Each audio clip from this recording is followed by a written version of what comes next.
Greetings everyone, this is Moodog from Moodog's Frugal RCs and more. Today I'm coming to you from the research kitchen. We're going to be having a more in-depth look at the ARRMA RC FAZON Voltage series vehicle. This is a vehicle that I recently got in for the channel and then for my own personal enjoyment. Paid full cost for it, so nothing was given to me for free. I want to put this disclaimer out there right away in case I get accused of being a shill or a fanboy of ARRMA or the FAZON the Voltage series vehicles. That's not the case. My channel is kind of a mishmash of different vehicles from different manufacturers, but all with one common thread, and that common thread is frugality, bang for the buck, value. That's what we're looking at today. So without any further ado, what I want to do today is have a look at the vehicle, have a look at the inner workings of it, the absolute astounding ease of replacing components on here, and just the overall build quality and what I think sets this apart from a lot of other cars in the $100 price range. So stay with me guys and let's get this started. All right, well, the first thing that I wanted to look at on this vehicle, guys, and show you guys is the ease of component replacement on here. Now, there's videos out there showing this. ARRMA actually has one, but I thought I would show you from a real-world kind of consumer standpoint just how easy this thing is to service. Now, this is going to come with a couple of basic tools, actually one basic tool, and that's going to be a plastic tool for the shock absorbers, and it's also going to work for loosening your wheel nuts on here. And nothing really too earth-shatteringly cool about this, other than the fact that it's a double kind of edged sword, if you want to use that analogy. But this is the tool that it comes with. Everything on this vehicle, and I'll show you that in a second, has a lot of ARRMA pride on it. So a lot of their moldings are proprietary. They're not building these vehicles from cookie cutter factories that are just slapping their name on it. This is an ARRMA built vehicle, an ARRMA built tool. So with that being said, this is the actual nut driver here that you would use to remove the wheel nut. And there is a tool on the side here, which I'm not quite sure how to use just yet. I think this is a spring compressor for the shock absorber, and we'll get into that a little bit later in a different video, I would imagine. But just to kind of go through this and show you guys why I think this is set apart from other vehicles.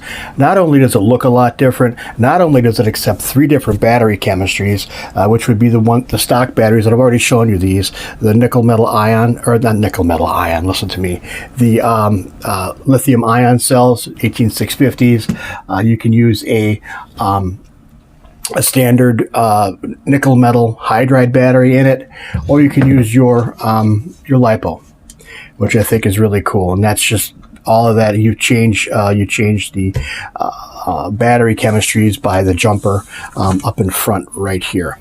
So first thing we're going to look at on here is accessing the spur gear in the rear of the vehicle, and checking the lash for the pinion and spur. Actually, it's called the mesh.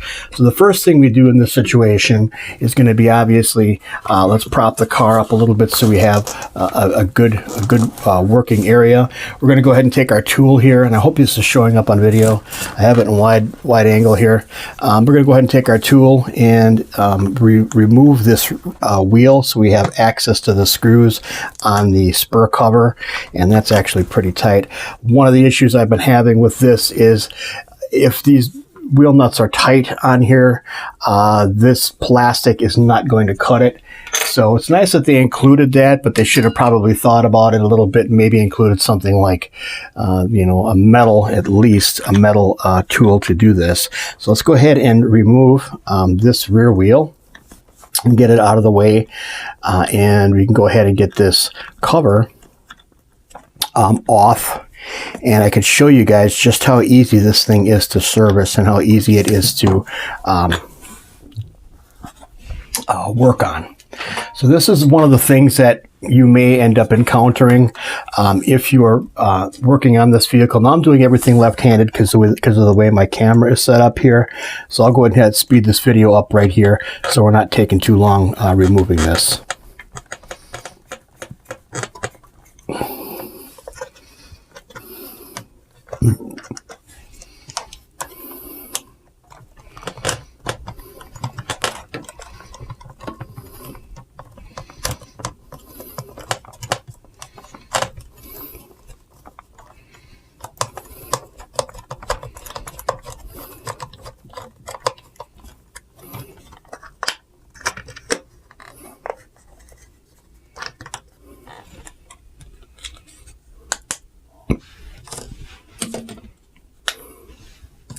Okay, everything is contained on the back side of this cover right here. We can see what we're looking at right now.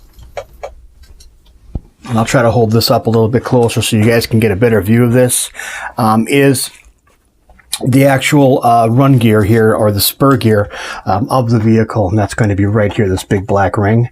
Underneath that is going to be the pinion and the motor shaft. So what we have to look at when we're doing this is the gear mesh. You want to make sure that these gears are meshing properly, not too tight, not too loose. ARRMA kind of took it a step further with this, and I'll show you that as we get this kind of opened up a little bit. But as far as opening this up and removing the spur gear, it's nothing more than getting your hands in here and prying this back. And give me 1 second, we'll get that.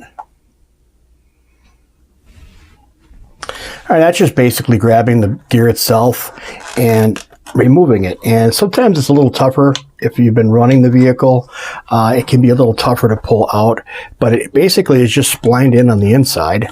Let's see if I can get this with two hands here. Kind of in an awkward position. I'm going to take a small screwdriver, just kind of go behind this, and then just pry it forward against the plastic, and there we go, it released. So sometimes you got to take a small implement and get behind there and just kind of pop it out of place. But that's the spur gear, and you can see there's ball bearings all over on this thing, guys. So you have a ball bearing cage on the end here, and then one on the towards the gear itself, so everything's running really smoothly. Putting it back in is just basically putting it back in. You slide it in there, it's keyed in, and it snaps into place. Now what ARRMA's gone ahead and done on here is giving you options for different pinion gears, and they've done this kind of in a unique way that I haven't seen before. So right now we're running a 19-tooth pinion on here. This is the stock pinion gear on the motor, and you have motor mount holes on here in different positions all the way through here, and it's giving you the mount holes. You would go to 19 tooth because this is a 19 tooth, so your motor would mount here, and then directly across from that the other screw hole, and then you would mount your motor in that orientation. If you're running a 16 tooth, that's 16 tooth, you would go this hole and that hole, and a 25 tooth, that hole and that hole. So it's really kind of easy and kind of foolproof to set your mesh for the pinion and the spur gear. Very simple, very nice, very ingenious, and easy to work on. If I had to remove this motor for any reason, these two screws would come out, the motor slides back that way, pop your new motor into place, put your pinion gear on, and slide the spur gear into place. Sliding it into place is nothing more than setting it in there and rotating it around a few times, and it is keyed in, so you'll be able to find that spot. There we go, and it's in place. I just give it a couple spins and we're ready to go. Installing the cover. If you'll notice on the cover there is another bearing holder on here. There's more ball bearings on this here, so you would just basically set this in place here, put your screws back in place, and you've already got step one done for either replacing a motor, checking your changing out the pinion, that type of thing, changing out your gear as well. So kind of cool, very easy to do. Okay, the next thing I wanted to show you guys is how easy it is to replace the ESC receiver combo, and that's this guy right here. Very easy to do. A couple of basic steps we're going to take to do this. First thing we're going to want to do is disconnect our motor wires from the ESC to the motor. You'll notice on the ARRMA vehicles, on the voltage series, you're going to see a lot of this type of thing, these molded in plastic kind of hold downs here for wires from the servo to the ESC, and then from the motor as well. So you have everything's going to be neatly done on here. Nothing's flopping around in the breeze or ready to get snagged up. It just looks good, and it's just a nice nice way to do things. So for this operation, we're going to go ahead and remove the wires from the saddle. We're going to go ahead and disconnect the motor leads from the ESC. And we're going to go ahead in front here, and we're going to disconnect the servo from the ESC as well. And we're going to go ahead and pull the wire back. And very gently, you can pull from the wire, but be gentle with it and kind of rock it back and forth, and then free that cable, that connector up.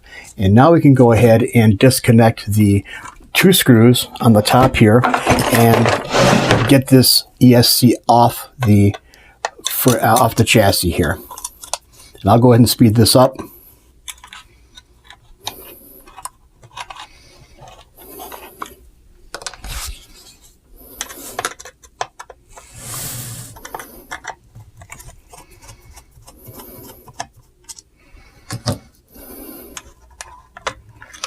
And that's it.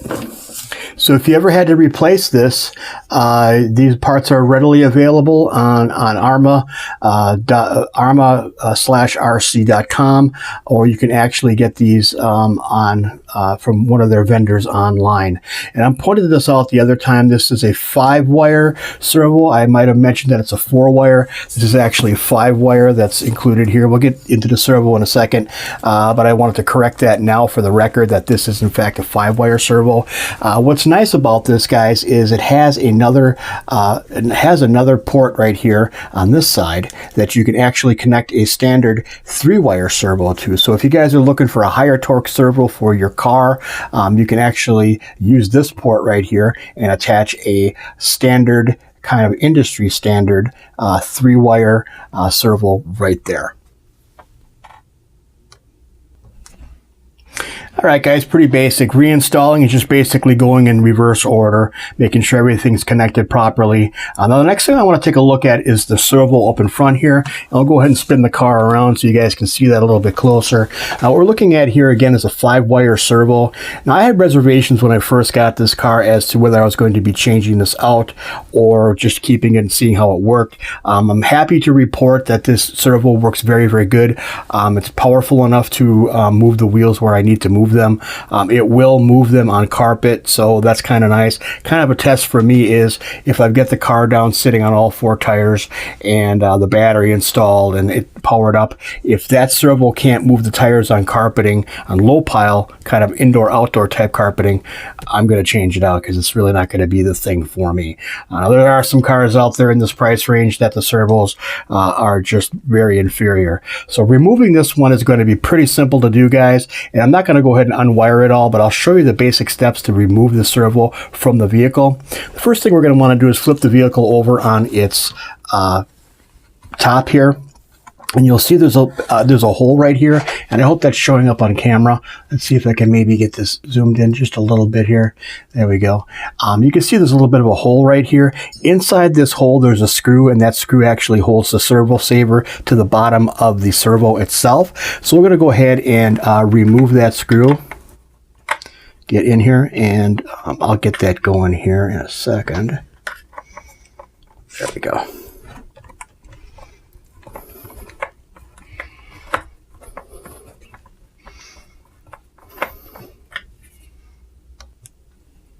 All right, once that screw is loosened up, we can go ahead and flip the car back over, right side up kind of, and you'll notice that inside here we're going to have, I don't know if you can see it or not, I'll try to get a little flashlight to show you. There's going to be 2 screws, one up on the top. I don't know if you can see that or not, but there's one up there on the top. Let's go ahead and zoom this back out a little bit. One there up on the top and just up on and down on the bottom corner right here. Standard size servo, so very easy to replace this with an aftermarket one should you guys want to. But what we're going to be doing is removing those 2 screws there, starting with the top.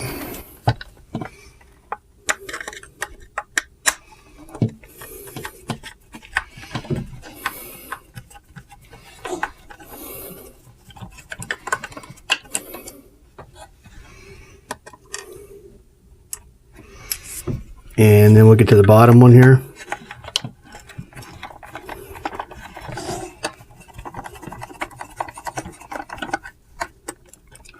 And the servo will pop out of place. And there we have it. So now our servo is out and ready to install the replacement or your aftermarket one should you want to do that. Very easy operation, guys. Very nice that they thought of these things ahead of time. This is a plastic gear servo or nylon gear servo, so longevity on something like this might be in question, but I can tell you right now that the performance from this is very good, so there's no need for me to change this out. I'm going to run it until it dies and then put something better in it.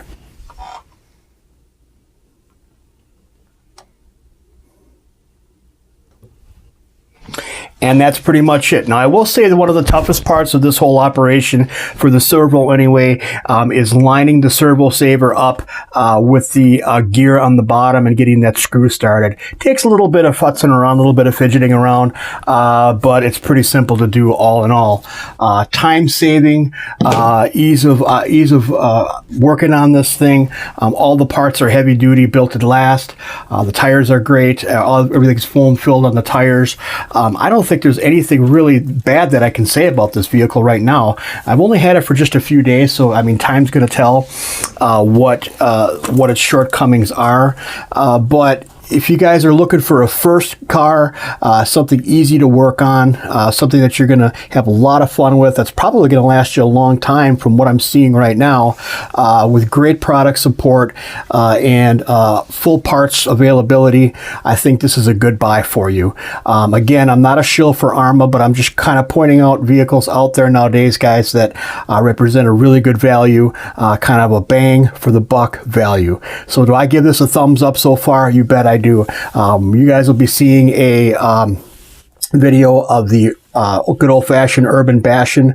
I'm going to be rolling that today, and I'll have that up on my channel either later on today or probably tomorrow. But I just wanted to show you some of the finer points of the vehicle on the inside and taking care of replacing components or making any kind of adjustments you may need to make. That's pretty much it for this video, guys. If you like it, give it a thumbs up. If you don't like it, give it a thumbs down. Let me know how I can improve going forward. I appreciate each and every one of you, all my new subscribers. Thanks a lot, guys. You're really helping me out. We'll see y'all in the next one. God bless the Republic.